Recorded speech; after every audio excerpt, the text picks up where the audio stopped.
you heard that correctly. It is an Hispanic last name for a white passing woman, or what I like to call myself, bifacial. How's everybody doing tonight? A little louder? A little longer. A little louder? A little longer. Well, I will be your host for the evening. I am not too excited, and I'm coming exciting. And I'm coming down with a cold. So, you're welcome when you're helping on Thursday. Elections next week, guys. Everybody registered, everybody ready to roll. I know it's a huge anxiety. I know I'm crying myself to sleep every night thinking about my uterus. Speaking of uterus, I'll tell you guys a little story about my vagina. So, I am on the apps. I know. Me, single, that's wild, right? And so, I was out of the scene for a while. I was out of the scene for about 12, 13 years. I was in a long relationship. Everything was peachy keen. We parted ways, though. And then I was like, it's about that time. Mama's lonely. It's almost winter. It's cold at night. Like, I need the company. So I decided to go ahead and get on the apps. And so I was like, I gotta get myself prepared. So I was like, maybe I should, before I'm offering myself up to another person, maybe I should fix my mental health, work on that a little bit. I'm gonna pass on that. No, thank you. Should I work on my physical health? I did like 3 squats, and that was a bad idea. And it was at that time, after browsing my mind for what I could do to prepare myself for dating, the real dark part of your head, like the evil permit with the hood on, in the back of my head was like, get your vagina waxed. And I was like, that bitch is spitting. And so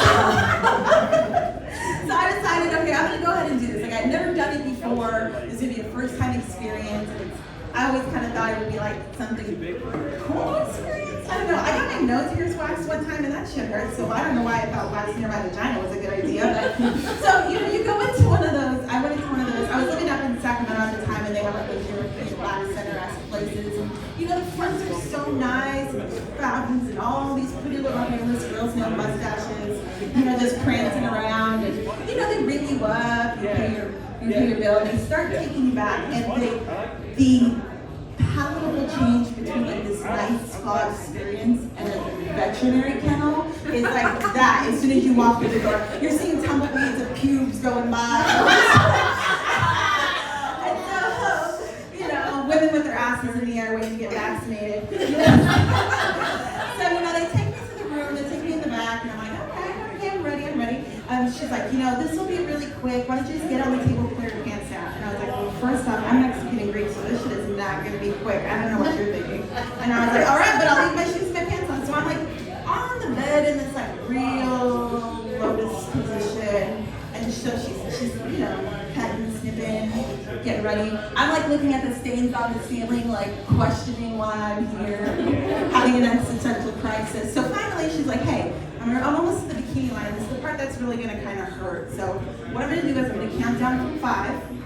And as soon as I get to 1, that's when I'm gonna pour. I'm like, all right, I'm ready. So she's like, 5. And I'm like, close my eyes. I'm like biting my arm. I'm just like, okay, I'm ready. 4, nothing. Oh my gosh, she pulled on 3, and I was not prepared.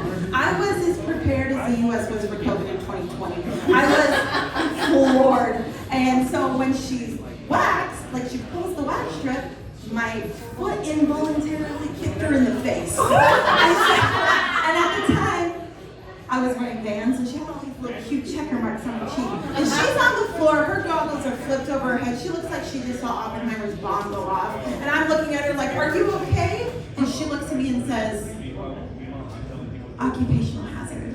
I'm like, occupational hazard? I thought being like within an inch of somebody's butthole was the occupational hazard. Like, kicking in the face was never on the bingo card for me. So, needless to say, after that experience, I no longer go to waxing places. I do shave now, and my vagina just kind of always looks like a disheveled businessman on a red-eye flight from New York, just kind of confused and just so tired. But that experience did really kind of prepare me for dating. It really, kind of taught me that sometimes love is painful and it hurts. And sometimes it involves somebody being uncomfortably close to your vagina. So. All right, guys, let me go ahead and bring up your first comic of the night. This is a fun little switcheroo because he just came out and introduced me. Ladies and gentlemen, John, Don't Let the Sun Go Down on Me, Chronic. Woo!